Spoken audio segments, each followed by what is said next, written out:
नमस्कार मित्रांनो. एका मिनिटामध्ये पोलीस भरतीचं दिवसभराचं नियोजन कसं असावं हे आजच्या या व्हिडिओमध्ये पाहणार आहोत.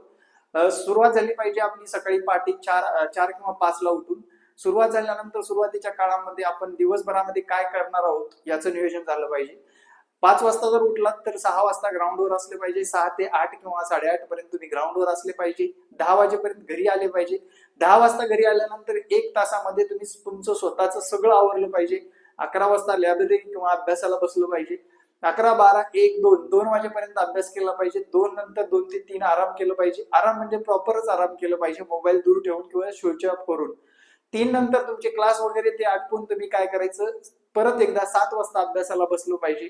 7 ते 9 या कालावधीमध्ये तुम्ही जे काही दिवसभरामध्ये अभ्यास केलाय त्याचं रिव्हिजन केलं पाहिजे. 9 ते 10 या कालावधीमध्ये एक रोज प्रश्नपत्रिका सोडवायची आणि विद्यार्थी मित्रांनो 10 ला झोपायचं आणि 5 ला उठायचंच आहे. हे पोलीस भरतीच्या प्रत्येक विद्यार्थ्यांनी ध्यानात ठेवायचं आहे. जय महाराष्ट्र मित्रांनो.